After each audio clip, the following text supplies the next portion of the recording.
Well, we're very fortunate today to have the opportunity to interview Hadley Arkes, a longtime leader in the natural law and pro-life scholarship area.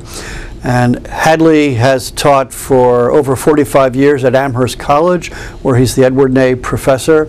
And he's also been very active in public life, perhaps especially as the advocate, the author, the proponent of the Born Alive Infant Protection Act. And so we want to talk to Hadley today about a wide variety of topics, and maybe begin with asking a little bit about his intellectual autobiography. Where did you start out intellectually? Start out at the, Carl Schurz High School in Chicago, and then from the University of Illinois Navy Pier, taking two buses and two trains across town to make my 8 o'clock class. And these days I couldn't get up the hill to make a 9 o'clock class if I had to do it. And from there, of course, to the only university I ever wanted to attend as a graduate school, the University of Chicago, the great place where the classes would end and we'd still be there 2 hours later, still arguing. And Jeremy Azrael, I remember, would say, "Oh, you don't like it? Well, then you sit here, and you take over. You do the wrecking paper." And it was, of course, Chicago. I was drawn to Chicago because I had a great teacher at college that you would know, Milt Rakoff, father of Jack Rakoff. Milt was just a warm, beloved teacher, a great teacher. And he was a student of, he'd been a research assistant to Hans Morgenthau. And I became very interested in Morgenthau and the realist perspective on foreign policy. And so I was drawn to Chicago, but I heard about this Leo Strauss, and that Milt was very keen on Strauss. And I mentioned that I saw my former professor, Jerry Huff, who was teaching at Duke. And I had him in his first year teaching at the University of Illinois. And he was jolted to see that there was a festschrift being done now for one of his former undergraduates. I was thinking that Bob Prenger, who taught political theory at Illinois, gave me a reading course for Strauss so I could read Natural Right and History, What is Political Philosophy, before I got to Chicago. By the time I got to Chicago, actually, you're getting me into this, I had Morgenthau, but I really had to have solved Morgenthau. But Morgenthau was, it was really positivism drawn to international relations. It was certain realpolitik where we defend the territory. But of course, you don't simply defend the territory. What you're trying to preserve is a certain way of life, a certain regime. Politics always occurs within a regime of certain characters. As Aristotle says, you see the same people arranged as a comic chorus or a tragic chorus.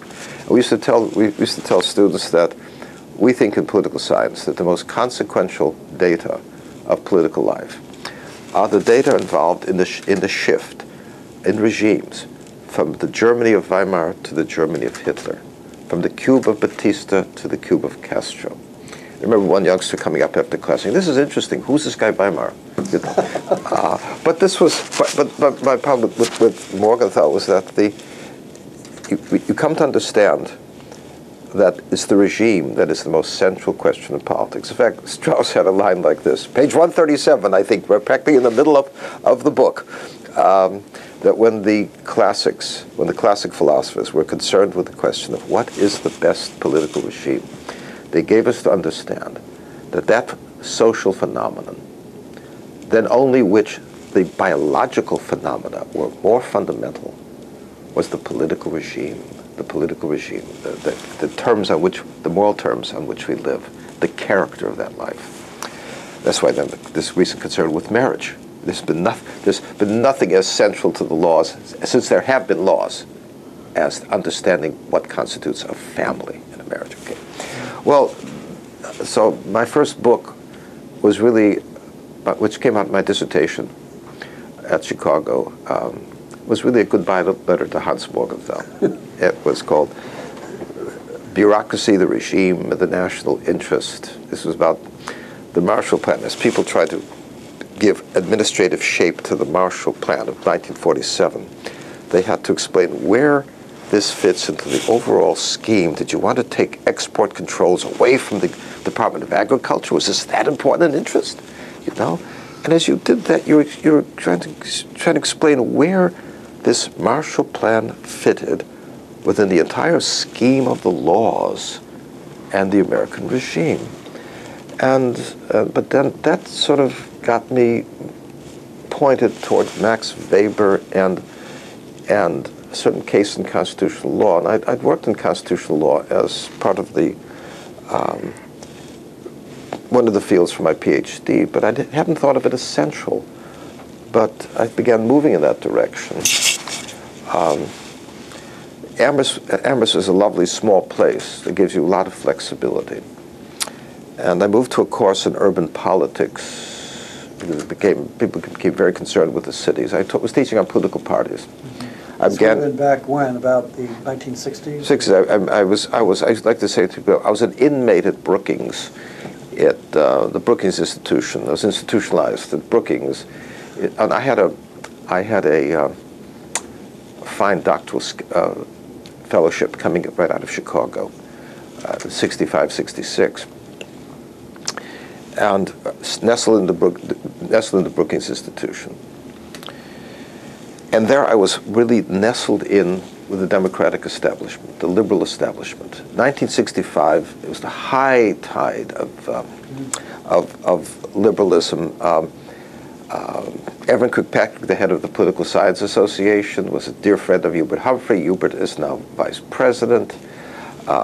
We just beaten Goldwater in a landslide in 1964. We're enacting the Voting Rights Act. We enacted the Civil Rights Act.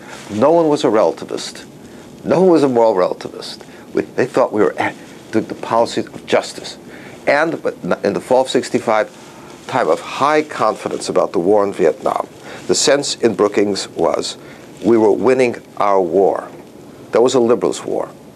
And there was the whole doctrines that came out of the 40s and 50s. Don't ask for whom the bell tolls. It tolls for thee. Yes, it's a small country. We don't say with Chamberlain. It's a small, distant place with a people of whom we know little. We learn not to say things like that because we don't have control over whether it's a test case. You know, Hitler knew whether it was a test case. We didn't have that kind of luxury. So the people who were persuaded about it, we were out to vindicate the right of these people, these Asian people, not to have a totalitarian regime imposed on them. And the only people who were reserved about the war were my conservative Republicans. And my dear friend Frank Waldrop, who's the legendary managing editor at the Washington Herald. And Frank would say, they want to go communist? Let them go communist. They'll sink faster. So anyway, I came from Brookings with the high confidence of the liberal establishment. And I landed at Amherst, where the opposition to the war in Vietnam was a kind of almost like a religious passion. And I came out of the University of Chicago where just brilliant people could say all things I'd never heard before. And they were conservative, and they were principled. And they thought that really principles matter. And there was a moral up and down in the universe, you know. People get in trouble for good reasons.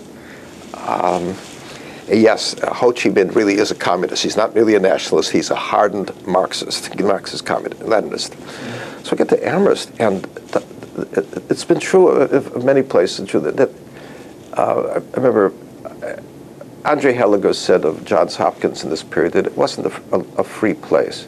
It wasn't a place where you were free not to speak your mind. And we expect to say provocative things. And I thought I could do that, and yet you have the danger of people just fleeing your courses if you happen to say something that ran against the currents of the time. I suspect you went ahead and said them anyway. I did. But you know, you also learn how to be a little prudent. You can't really run, you know, you can't assault the reigning ethos every day. You have to learn how to be disarming and how to make these courses disarming. What were you teaching at Amherst when you started out? Political parties. It was not my field, but I saw a way of doing it. I had an interview with George Cato at the political science meetings, and I said, this is not my main field, and I recommended somebody else for the job. But then somewhere around January of '66, I thought, I should be back in touch with him. But a letter came saying, no, we want you to come anyway for the interview. And that led to the job. But let me just say something else about Strauss. Strauss is really quite fascinating. And I heard that, Strauss as a young man was very drawn to Nietzsche. And there are people written books about Strauss as a nihilist and Nietzsche. And I think that was just refuted. In the first moments I saw him, if you catch a sense of the room, it was, I put many hours in Hebrew school, and it was like Hebrew school. And that light would go, the class would go, it's supposed to be an hour and a half, but it would just keep going on. There's a semicircle. First of all, there's this little man with getting the microphone set up, because they're going to tape what he says. And they would make transcripts of all his courses. And they were hovering over him were these giants, Herb Storing and Joe Cropsey, over this little man. And with a small voice. And you see, who's around this room? There were these gray-haired retired men from the military, and these young Catholic seminarians, and these aggressive Jewish kids from Chicago. One of whom I'm which, as the congressman would have said, getting caught in his own syntax. A friend of the farmer, one of whom I'm which. Okay, aggressive Jewish student from Chicago. And we said, what do these people have in common? They were all standing contra mundum. They were all standing against the currents of relativism. And what Strauss was doing, he was drawing on two sources. He was drawing on the biblical tradition, and he was drawing on the tradition of classic philosophy running back to the Greeks. So it was Jerusalem and Athens.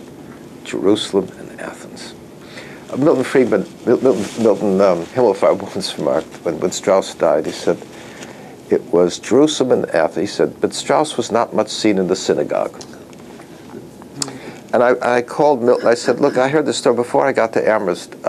Strauss had come and given a lecture at Amherst, circa 1958, I think.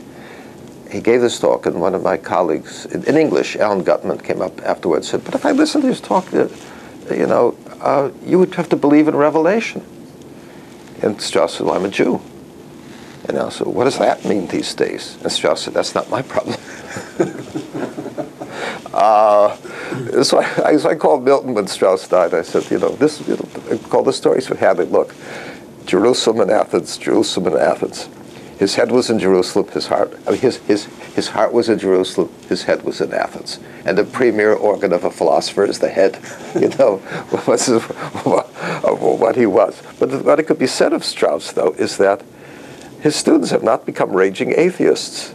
They go to temple. They go to shul when they're Jews, and a number of them have become Catholics. And here am I, the more implausible Catholic. But the curious thing is, he did launch me in this, and with Harry Jaffa. Harry Jaffa was really the figure.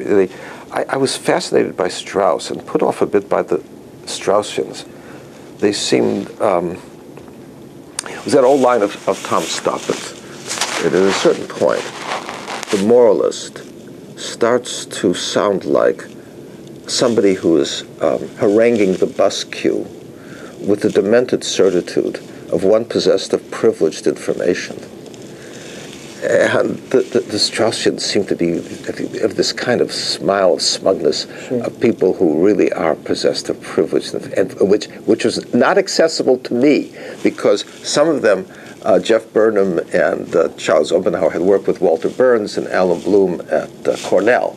So they came in as Straussian grandchildren, and they knew this. They knew the words. They knew the moves. And this was all. I was sure this was all over my head, But then I'd leave, and I was teaching at Amherst, and I thought, wait a minute, I understand this. I could explain. If I could explain this to my 18-year-olds, why couldn't Mr. Strauss have explained it to me? And there was a Straussian answer to that question, and that was, he would work out an ellipsis, and if you could fill it in, you deserved to fill it in. And if you didn't, you're not going to go running through the landscape professing to be an apostle of Leo Strauss and misinstructing people on what Strauss taught. Okay, there's a rationale for that. But Chicago was you know, such an extraordinary place. And Bob Bork, I would tweet, but Bob Bork was distinctly the product of the University of Chicago.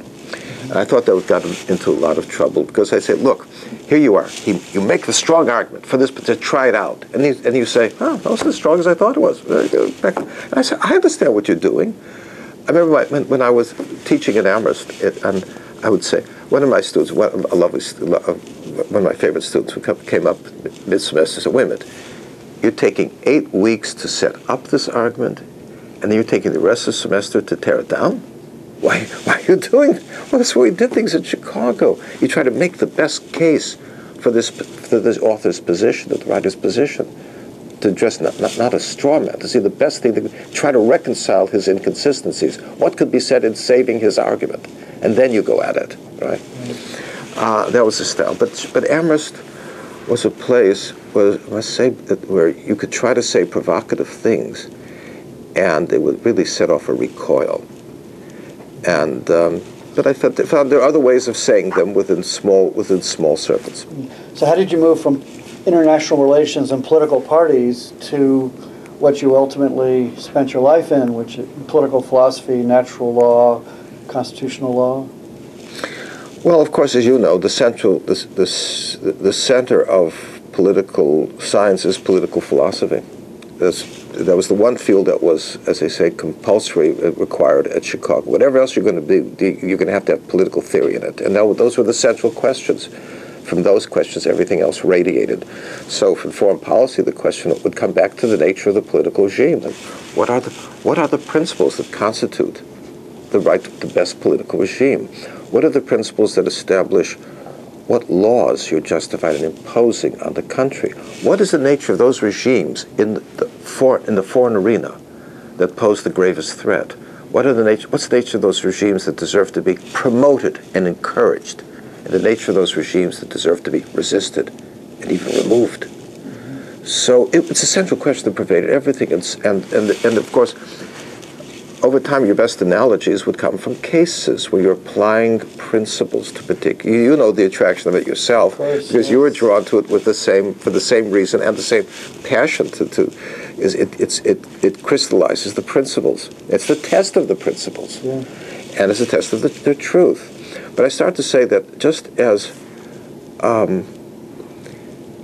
Socrates was said to have brought philosophy down out of the clouds, it was Harry Jaffa and Walter Burns who brought Strauss down out of the clouds for me, to show how, in Harry's book on Lincoln, The Crisis of the House Divided, to show how the vast tradition of political philosophy could be brought to bear on the gravest crisis in the nature of the American regime, the crisis of the House Divided. And it was all there because you could see, Lincoln, without knowing the bibliography, could tread upon the path taken by Aquinas. As Harry Jaffa would show the parts of Aquinas that Lincoln would sort of reason out on his own, or there's no right to do or wrong, things of that kind, an axiom of that kind. That brought me into. So I do a course in urban politics and try to draw students out. First of all, I show them that the problem of the city is that it's a polis. It's a moral association. It's defined by the laws. It's a regime. And when you see the city in that way, we have in the Gorgias,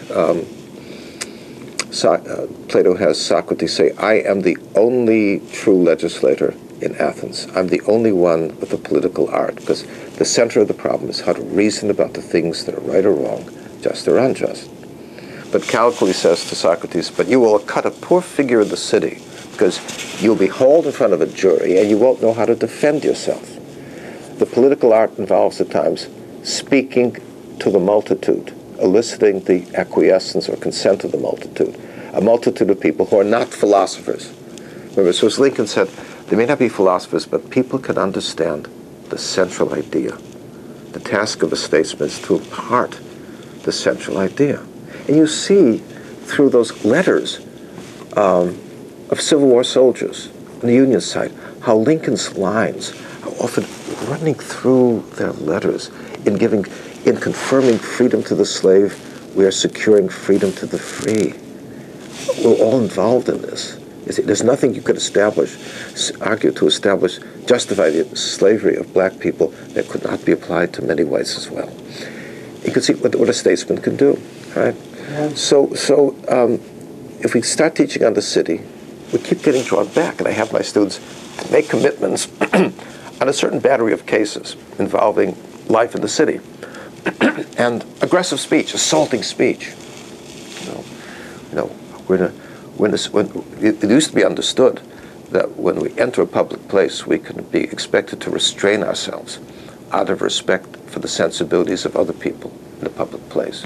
Then the court did a big shift on this with Cone versus California in 1971, and it was, no, now you're on your own, and anybody who's offended has an obligation to look the other way, develop tougher skin, avert your eye, don't go into the public place.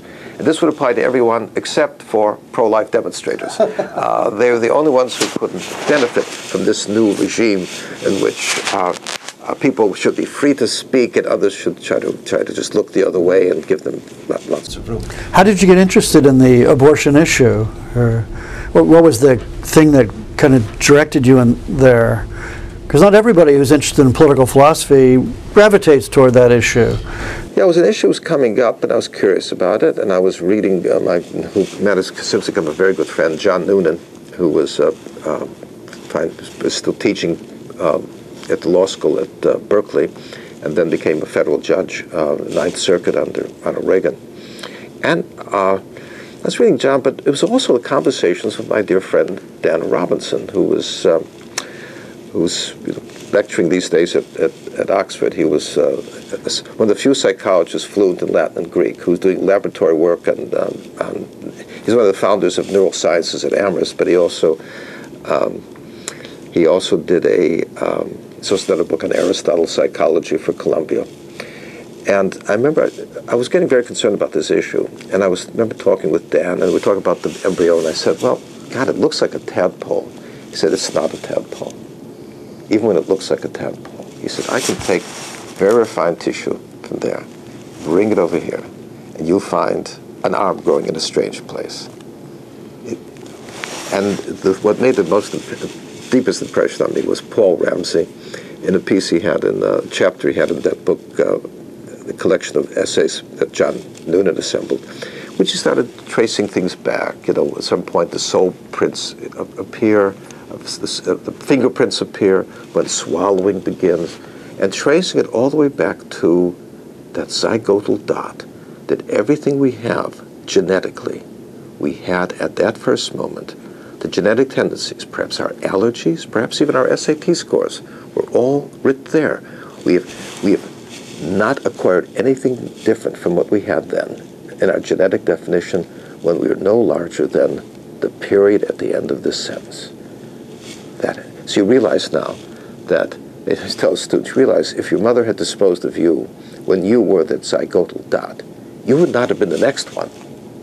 That you alone was you. And I recalled in my book First Things, when I wrote about it, I recalled that scene in The Third Man. Harry Lime and his friend were at the time, he was selling adulterated penicillin on the black market at the top of the Ferris wheel. And his friend said, do you know what you're doing? Have you seen the babies? And he said, look down at those, look down at them. They're dots. Those people there are dots. Now if I told you you can have $20,000 tax-free for every dot that was removed, would you just tell me to keep my money? Or figure out how many dots you thought you could afford? He said, well, it may look like a dot. It's not a dot. It's a small thing, but it's not a dot.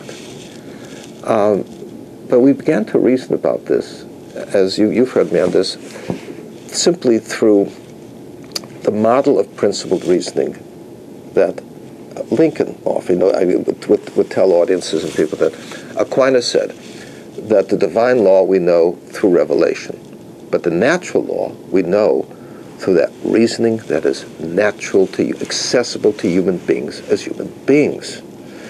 And so Lincoln had this fragment, just a fragment he wrote for himself, in which he was imagining himself engaged in a conversation with an owner of black slaves and saying, why are you justified making a slave of the black man? Is it because you think he's less intelligent than you? Ah, beware, the next white man that comes along, more intelligent than you, may rightly enslave you. Is it because he's darker than you, the lighter having the right to enslave the darker? Ah, beware again, the next white man that comes along, with a complexion even lighter than yours, may rightly enslave you. Oh, it's in your interest to do it. Well, it may be in somebody else's interest to enslave you.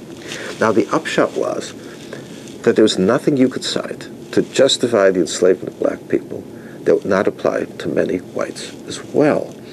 And I would point out to people, nowhere in the chain of reasoning was there an appeal to revelation or faith, right? This is simply natural law reasoning, right? It was accessible to people across the religious divide. Catholics, Baptists, atheists. And we point out it's precisely the same argument we use in regard to abortion. Why is that offspring of the womb anything less than human? Doesn't speak it. Well, neither do deaf mutes. Doesn't have arms or legs. Other people lose arms or legs in the course of their lives without losing anything necessary to their standing as human beings to receive the protections of the law. Now, once again, there's no appeal to faith or reason, or to faith, rather, or religious belief. It is simply principled reasoning, which is to say you don't have to be Catholic to understand this argument. But that, of course, is precisely the teaching of the Church, that you don't have to be Catholic to understand this argument. It is natural law reasoning. It is a combination of its principled reasoning joined with the evidence of embryology. Right? Now, curiously, there's so many people who say they were turned when they came, and we taught about this in a course of mine called Political Obligations, which turned itself into the book First Things, which would start with Aristotle and Lincoln and Douglas and natural rights, and we'd work our way, and the culminating point would be the life issues. Everything would culminate there. Okay. Now, the interesting thing about this, filling out the biography, is that I would get these letters from people, like my dear student Ned Desmond, working for Time magazine and stationed in the Far East. I had a letter from him in Tokyo saying, you know, that work we did in that course on natural law actually brought me back to the church. And what I've just described, how people come to the issue of abortion, it's not that this is really actually it's a remarkably representative account, because I came later into the church. Came into the church in 2000. Many people reading me thought I was Catholic already. So I'm a Catholic, Jewish, non-Catholic in the country. Jewish Catholic, and but I'm getting these letters since I've become. And I mentioned some of the people who came in. I'm getting more letters from my former students saying that actually I did come in. I did come into the church, and it was the natural law argument. The fact there is truth on these things. There is a truth here. There really are truths out there, and people now gravitate to the church that became the main sanctuary for truth. So John Paul II would say, if it weren't for the connection to Greek philosophy, we could have gone the way of the Ayatollahs. Ralph McInerney used to make that point a lot. If it weren't for Thomas, we could have gone the way of the Ayatollahs. That with the connection to Greek philosophy, so as John Paul II said, it kept us from divinizing nature or converting religion into superstition. So it's faith and reason. Fides et ratio. One of the great ironies, I think, of intellectual life at the end of the 20th century is that you have a brilliant intellectual pope like John Paul II, writing as head of the Catholic Church, writing an encyclical like Fides et Ratio, Faith and Reason, in which he tries to persuade the modern world to have faith in reason. Not just have faith in faith, but even to trust their reason. And it's just the irony of that is so striking. When you and I face this, the cases on religion and the law, and you say, people say, well, religious arguments ought to be kept out of the public sphere of any kind of taint of religion. You say, well, you take a look at, in the schools of philosophy, they come to reject the notion that there are moral truths anchoring our arguments. Well, if there are no moral truths behind, if all your arguments are really anchored in beliefs, then why would the beliefs of the secular stand on any higher epistemic plane than the beliefs of the religious, if it's simply a matter of beliefs? Yeah. You know, and there's as much faith in secularism as there is faith in religion. And of course, yeah, there's more, because they reject the notion that there are moral truths anchoring these things. So actually, with this short space, you really brought the distance I've traversed and how it's come. So it all began with some of those conversations in which these moral arguments were arising out of what I was doing, and I was now sort of marking the 40th, I don't say celebrating, marking the 40th anniversary of Roe versus Wade. I just written a piece I submitted to commentary, arguing that the court was just going to sustain the usual restraints on abortion, the laws that restrain abortion.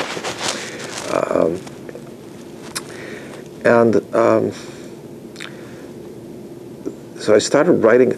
I finally did something for the Wall Street Journal during the campaign of 1976, an article on abortion.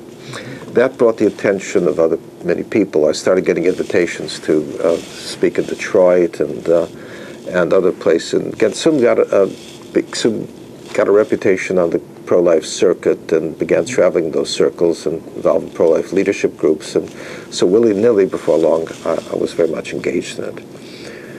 And the Born Alive Act, the so-called Born Alive Act, came out of. Did you want to talk about that at all? Or? I definitely want to talk about the Born Alive Act. It's a fascinating story. Yeah, it is. The title is awful. It's one of those. The way they give these titles to legislative acts, they string together nouns as adjectives. The Born Alive Infants Protection Act. You know, but this came out of the work in the pro-life movement, and.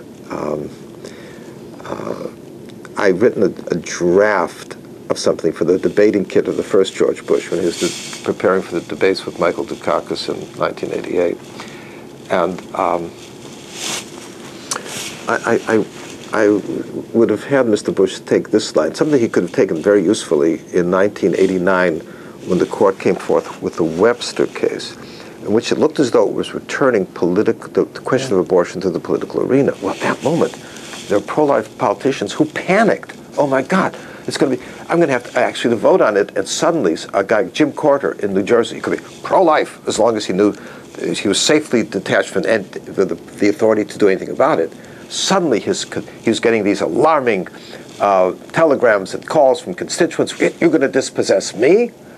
A right that I think is now fundamental and anchor of my personal freedom and privacy. So he did a 180-degree flip. At that moment, you needed a president, a leader of the party, to just hold things together, to get them through the day, and keep them from panicking. And at that moment, what I had written for Mr. Bush would have been just perfect. It'd say, look, we have a moment, this may be returned to the political arena, where ordinary people could vote on this again, and we can take votes. But this matter has been ruled by the courts so long that we probably need a conversation among us before we start legislating. The other side insists that abortion is not infanticide, which means they're willing to protect the child at some point. Why don't we just invite them to tell us where they'd like to begin, and why don't we begin there? And if nothing else, why not birth? How about the point of birth? Because as you point out yesterday, we have this decision in South Carolina in 1977 in a federal court with Judge Hainsworth of a child who'd undergone an abortion, come through an abortion, survived an abortion, undergone surgery, lived for 20 days, died. And the question was put, was there an obligation to preserve the life of this child? And the answer tendered by Judge Hainsworth was, no. This is not a child protected by state law, he said. It was a fetus marked for termination. The right to an abortion is the right to a dead baby. Right to an effective abortion or a dead baby, right? So I said, why don't we begin by rejecting that? Why don't we invite people to join us in rejecting that? And that would mark the outer limits of this. Well, the pro-life people, I finally got people in the pro-life movement, the pro-life leader, to shine onto it. But National Right to Life did not want to go along with it because they thought it was just too easy. It was too modest. And of course, you know, you of course, we were writing very early because you saw what I was up to, what I was doing with us. We're simply trying to plant a premise. And we didn't conceal it. We said, we're going to be right back. We think if you give us this premise, that even the child marked for an abortion has a claim to the protections of the law. And it must mean she has a claim to the protections of the law that cannot pivot on whether anyone wants her. And if that's the case, she must have some intrinsic dignity that cannot be contingent on how she affects the interests of other people or her location. Okay. So once we establish this, then of course we're going to be back to later asking what's different about that same child 5 minutes earlier, 5 days, 5 weeks, 5 months earlier. We're going to try to persuade you every inch along the way. But of course, if we don't persuade you, we don't persuade you. And from that vast volume of 1.3 million abortions each year, we may rescue a handful of lives. And we thought there's nothing trifling about that.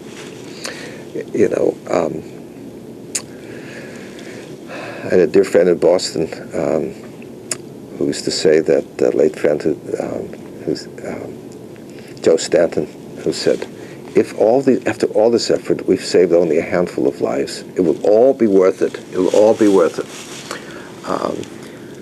So we didn't conceal that that's what we're up to, but we invited people to join the natural right to life people thought it was just too modest, and even pro-choice congressmen would vote for it and claim credit for the pro-lifers, and some pro-lifers would be credulous enough to believe them. But Doug Johnson, the National Right to Life, found something equivalent: the partial birth abortion, a grisly procedure at the very point of birth, with 70% of the child dangling out of the birth canal, and then, of course, that awful procedure. They crush the head of the child, suck out the brains, so they can remove the child, so to speak, intact. Well, that went down, though. It was doing the work. It was drawing attention to people who didn't know. As I said, it was a teaching bill because people didn't know that under the reigning doctrines of Roe versus Wade and Doe versus Bolton, you can have an abortion for the entire length of the pregnancy. Yeah, people didn't understand that. No, I remember I told you I had Gene Rostow, the former dean of the law school at Yale. He was at my dinner table in Bethesda. I was just shocked when he thought that you can have abortion only the first trimester. What did he know? He's the dean of the law school and he reads the New York Times. Why would he know any different?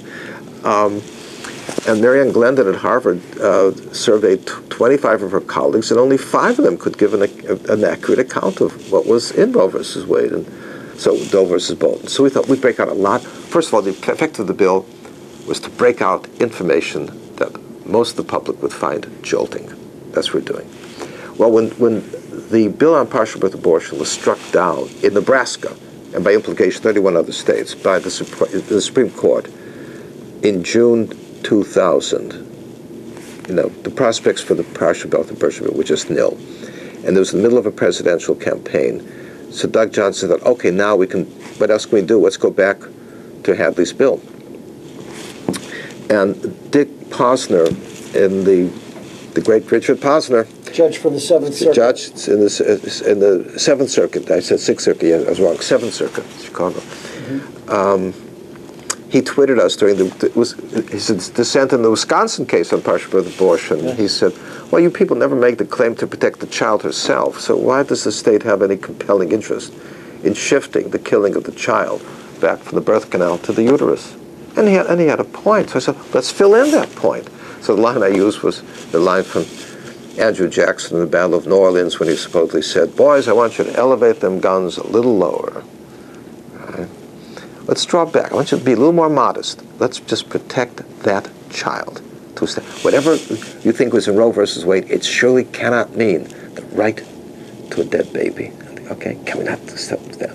Well, to the utter astonishment, we came forth with the bill in July 2000, and they gave me the privilege of leading the testimony in the Judiciary Committee of the House, with Charles Kennedy as chairing the subcommittee of the Constitution. Well, Doug Johnson was absolutely astonished and just smiling ear to ear because the National Organization of Women came out in opposition. He couldn't believe they would do that, come out in opposition to the bill to preserve the life of the child born alive. Are you kidding? And the feminists were keen on it. And I said, it's one of the ironies of this whole business that our adversaries understood this bill better than some of my allies. Like Henry I would say, why is this worth doing? It's really so modest. I said, because we're planting premises, see. And so my point is that the adversaries understood this bill because they saw the principle that lay at the heart of the thing. They saw that. Yes. And Jerry Nadler had to tell them, Congressman Nadler from Greenwich Village would say, look, just don't make us vote against this thing. It's a very modest bill. Don't give these people the argument that only draws attention to the bill. We want the we wanted the argument. So the bill sailed through the markup 22-1 with only Mel Watts of North Carolina voting against it. And then it was coming to the House, and it was just going through too easily. We wanted the argument. So for the sake of raising the level of tension, we decided we'd go back to an old tradition of adding preambles to the bills to explain what the purpose and the premises were. So we'd say, and we said, by the way, if we have this wrong, tell us why we have it wrong and amend it. But it seems to us you can't vote coherently for this bill unless you think that even the child marked for an abortion has a claim to the protection of the law that cannot pivot on whether anyone wants her. Now, do we have that wrong? Are you protecting the child only because it pleases you to protect the child? Would you cease to protect her when it ceased to please you? Well, if that's what you mean, amend this, tell us. But if you're not amending it, then it seems to us you must be saying that the child then must have some intrinsic dignity of her own that can't depend on her location or whether she serves the interests of anyone else. Okay, so we had the preamble, and the backers wanted the preamble.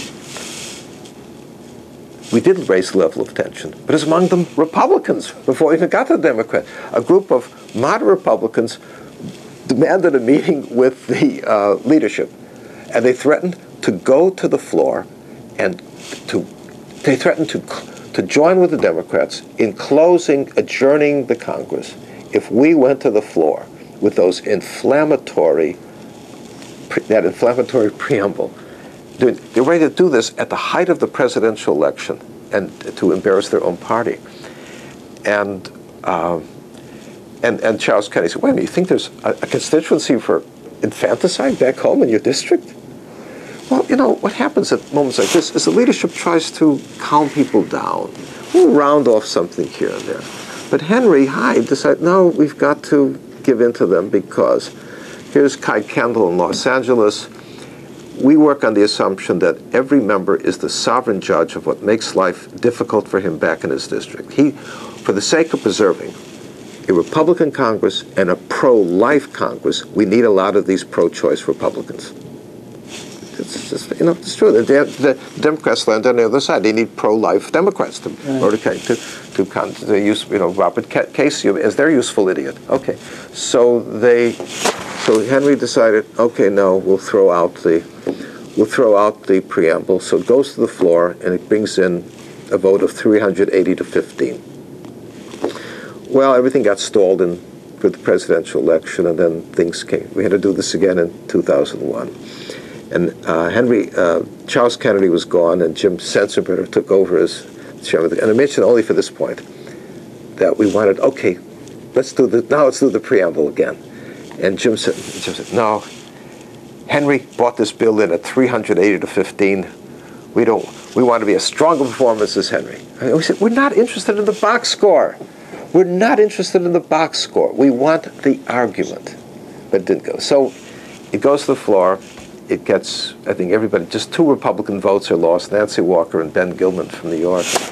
And it goes to the Senate is still in Democratic hands. And yet it's brought to the floor by Harry Reid, the deputy majority leader. And it passes with unanimous, not a single Democratic vote in opposition. It passes. And we're assembled in Pittsburgh for the signing of the bill. And I was invited, White House invited me in for the signing, because, it was my baby, so to speak. And Karl Rove, I'm losing the name, that good guy was chief of staff, Andy Card and Karl Rove come up, and Karl says, how do you figure that the Democrats allowed that bill to get to the floor? And I said, what's your surmise, Carl? He said, I only figures they must have thought that somebody out there cared about this, and there'd be a price to pay if they didn't pass it. And I said, well, you know, that's interesting. There you go. The other side attributing more seriousness to our people than is really warranted, because no one would have paid any political capital among the Republicans to rescue that bill. It's just remarkable how they could have read it. Then later on, Karl Rove wrote me, and he said, an email from Karl saying, that was such a simple and elegant bill, and do you have anything else like that? I said, are you kidding? Of course, we've got, you know, the next couple of steps. But the curious thing here is what would some of those steps be, Hadley? Oh, the steps part of it I mentioned yesterday,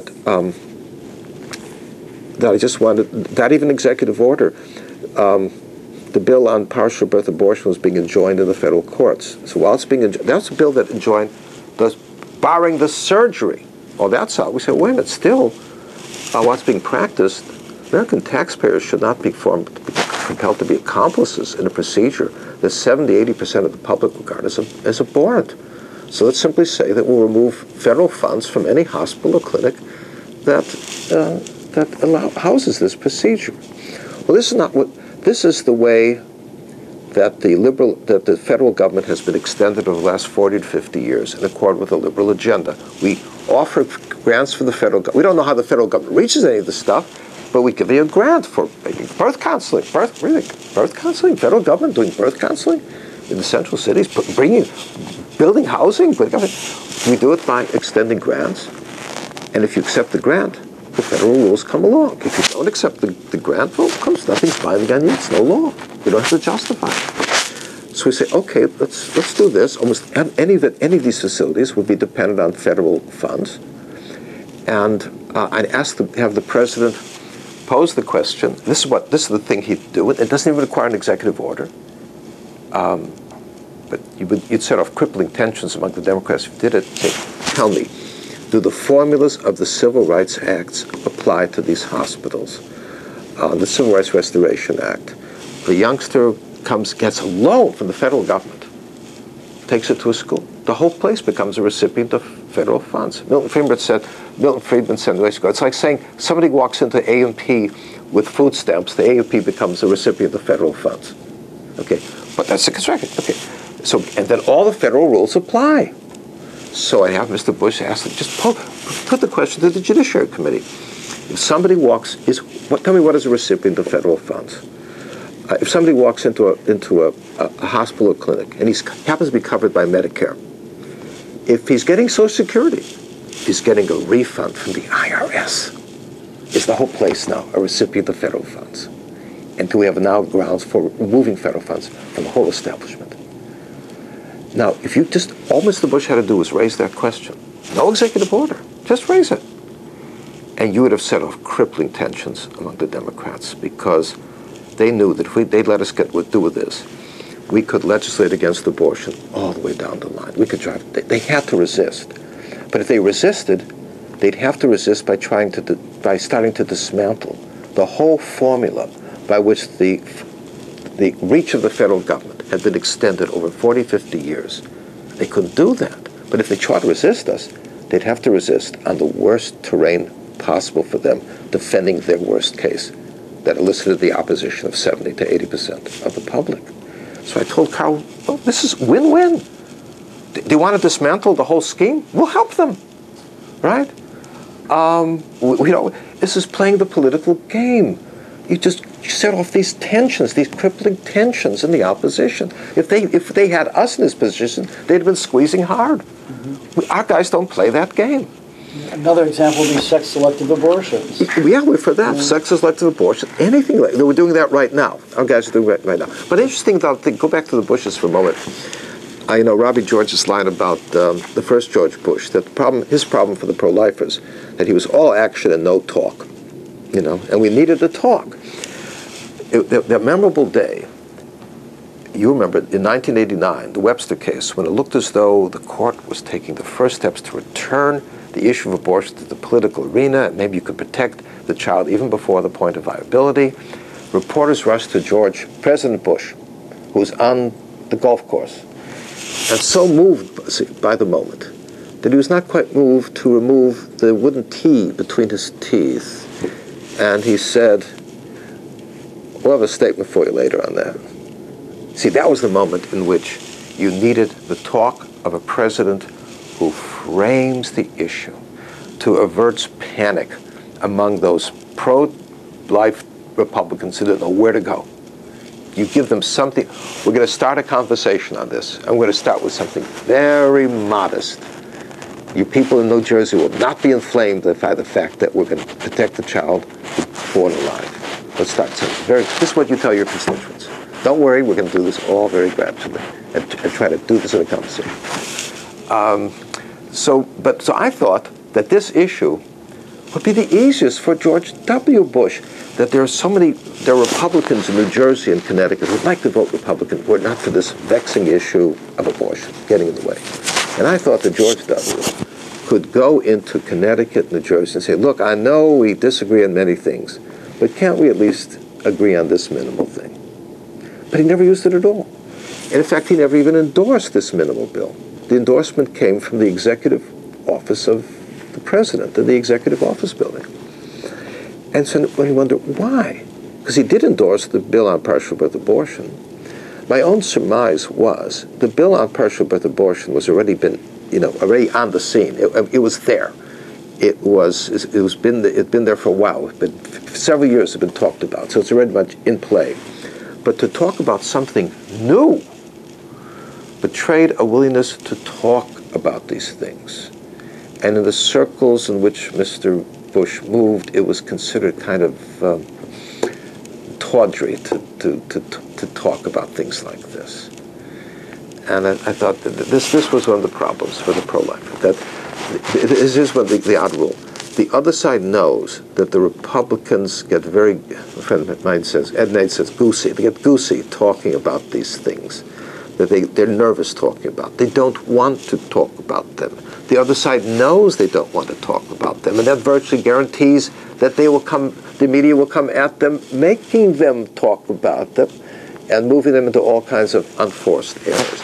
And that, as I was arguing yesterday, is one of the sources of our problems. That the pro-life issues, the issues of the life issues, marriage, are net winners for the conservative side when they're raised. Anything that gets the country talking about abortion, thinking about it, arguing about it, reasoning about it, is really something to our benefit. Because that's absolutely right. People have to address the question. It means, people can't ignore it. They can't push it under the rug, sweep it under the rug. Right. Which is, that's the victory for the pro-abortion side. When it's so normalized, it doesn't even get talked about. It just gets pushed into a corner so that we don't have to confront the issue head on. We don't have to look at what it is exactly that we're doing when we end the life of that being. That's right. It's just one of those things that it's hardly worth talking about anymore. We just all accept the rightness of it. Yeah. We said nothing is said to call it all into question. Yeah. Right. Let me transition now just for a few minutes, talk a little bit about natural law and the principles of American government, because you've certainly been one of the premier defenders of a kind of natural law interpretation of American political principles. And yet, in general, there's not a lot of discussion of natural law in American society today. So talk a little bit about the importance of the role of natural law in American political principles. Yeah, actually, I heard somebody said there's not much talk about natural law in American law these days, and Dan Robinson remarked, yeah, there hasn't been much discussion of the alphabet either, but it seems to be it seems to be running through everything we do. Well, there are a couple of levels in which you could do. Dick Posner once remarked that these misunderstandings of natural law, that infanticide seems to be, and incest seem to be, intractable parts of the human experience. Therefore, they must be planted in something deep in human nature. They spring from something in human nature. Therefore, they must be in accord with natural law. As though natural law gives us just a generalization about the checkered record of our species. Kant warned about this about years ago, but you don't make your way to these principles by simply giving generalizations on what people have done. The natural law tradition has always made a distinction between what is higher and lower human nature. Remember Lincoln invoking those better angels of our nature, right? Things that are higher or lower. Our capacity to reflect about the rightness or wrongness of our ends is higher than our brute animal strength, you know. There's a recognition of this. But also, you know, people attach themselves, thinking there's a difference between natural law, with the accent on duties, and natural rights, you know, with Hobbes, and with Thomas Hobbes. But Hobbes, you know, detached rights entirely from any moral dimensions to the problem. But those of us who work in this field talk about these rights in accord with nature, with human beings. You just have a sense of there's certain objective truths planted in nature. And to take it back to its rudiments for the American regime, it's actually does follow Aristotle, that we work our way to the things that are distinctively human by separating human things from the things that are subhuman or superhuman. So as Aristotle says, anyone who's outside of polis, anyone who doesn't need the restraints of the law, must either be a beast or a god. He's above that. He doesn't need the restraints. An animal, he's just insensitive to the moral teachings of the law, right? So as the argument ran at the founding, just as the founders done, so that no man is by nature the ruler of other men, in the way that God is by nature the ruler of men. And the town of Malden says, monarchy would be the only fitting form of government for God in relation to human beings, but not for one man among others. Or James Wilson saying, supreme authority would be justified in case of he who is supreme, but not among these sublunary creatures. And the other fact was, no man is by nature the ruler of other men, the way God is by nature the ruler of men. Men are by nature the ruler of dogs and horses. If we come to a state of affairs in which some men are ruling over others, that can arise from nature, it must arise from convention or consent. The only rightful government is that which draws its just powers from the consent of the governed. And Jefferson said, anyone who rejects that must assume that the mass of mankind were born with spurs on, mass of mankind were born with saddles on their backs, and the privileged few were born with spurs on, ready to ride them. Okay? Then 42 years later, Douglas says in the debate with Lincoln that if it comes down to a matter between the white man and the black man, I am decisively on the side of the white man. But if it ever came down to dispute between the black man and the crocodile, I'm for the black man. And Lincoln, who didn't have the advantage of analogies tests, Lincoln said, what Douglas is telling you is that the black man is to the white man the way the crocodile is to the black man. The only way he can remove from black people the rights that would flow to human beings by nature, to be ruled, not to be ruled only with their consent, the only way he could make the case for removing from black people those rights would be by assimilating black people to the things that are subhuman. Now, those are the themes that run through Lincoln's rhetoric and his argument with Douglas. But for our time, we point out to people that Lincoln said, all honor to Jefferson who articulated an abstract truth applicable to all men and all times. Barack Obama invokes the Declaration of Independence, all men are created equal, but doesn't believe it's a truth. He said in his inauguration, well, it's a matter of historical experience, which means that 10 years from now, 100 years from now, that may not be true. And we've been put the question with Lincoln. We thought these rights were grounded in the nature that separates human beings from other animals and from God. We think that 100 years from now, that nature will remain the same. These rights will be the same in all places of the world, all cultures so-called, in which that nature remains the same. And so we may say, even in this age of animal liberation, we still don't sign labor contracts with horses or cows. We don't think it makes sense to seek the informed consent of our household pets before we authorize surgery on them. But we continue to think that those beings who can give and understand reasons over matters of right and wrong deserve to be ruled with reasons in a regime that elicits their consent. And politicians have an incentive to give people reasons.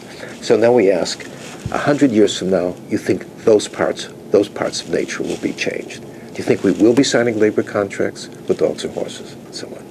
Well, if you think that will remain the same, then you give the answer to Joe Ellis from Mount Holyoke, who said, well, how could you believe this thing written at the end of the 18th century could articulate a truth that could plunk down here at the end of the 20th century, beginning of the 21st? Don't we know that all knowledge is all moral knowledge is historically based, except for the doctrine of historical relativism, right? Right. That will hold true. That will hold true across the historical epics. The self-referential argument is always so powerful. Yes. Yeah. So but the wonder of it all. So again, you find the founders talked about things you grasp per se note as axioms. So we tell people. Two contradictory propositions both cannot be. You've got to grasp that before you grasp anything else. Now, if I say two contradictory propositions both cannot be true, and I say, and Aquinas said it, do I add anything to this? Now I say, it's Pythagorean theory, but Pythagoras said it. It doesn't depend now on Pythagoras's opinion or his credential. Now I say, two contradictory propositions both cannot be true, and it's in the Second Amendment. I haven't added anything to it. Okay. Now, let's say I start saying things like, Alexander Hamilton would say, we work on this rule of construction, said it was 78. Any later statute supersedes an earlier one. But that's not the rule of construction we work with the Constitution. Because the Constitution coming earlier must be able to override the statute coming later, or else it loses its function as a control on the legislative power. And Hamilton says, how do we know this? It's not in the positive law of the Constitution. The reason and nature of the thing. So we say, now look, if I say, take that one of the first principles of moral judgment that James Wilson mentions, I would rephrase like this. We cast moral judgments on people only in the domain of freedom, where they actually have some control over their own acts, so that we don't hold people blameworthy or responsible for acts they were powerless to control. If Smith wasn't born at the time the crime was committed, we take the powerful evidence for it. If Smith is thrown out the window and on the way down lands on Jones, we don't hold Smith responsible for an assault. Okay. If Smith wasn't in control of himself, somebody else was hypnotized, he's not culpable. Okay. Well, that proposition is nowhere in the Constitution, nor is presumed innocent or proven guilty. How do we know it? So we say, well, they are axioms. The founders would just trace their judgments back to these things that had to be in place before you had this document. Now we have judges saying, well, can the Constitution just secure some of these rights or some of these axioms? We say that's rather like the question of do I have to use syntax when I order coffee? It's implicit in everything you do. Those principles are there. And of course, if they're principles of reason, like law of contradiction, we don't hold people blameworthy for acts they were powerless to effect. Of course they're there, and you recognize them. Now, my friend Scalia would say, they're there because part of the common law is tradition. And then the old question is it true because many of our people have believed it for a long time and made it, or have we made it traditional because it is true? See, there's no way of getting around that main question. Yeah. Well, thanks for tuning in today to hear Hadley Arkes, a great pro-life and natural law scholar who has done so much to put the natural law at the center of serious intellectual discussion about the principles of the American regime, and who has especially applied it to these fundamental issues about the right to life, which is certainly one of the most fundamental issues of American government. And so we hope this serves as a stimulus to go back and look at that natural law tradition, which is such an important framework for our life. So long.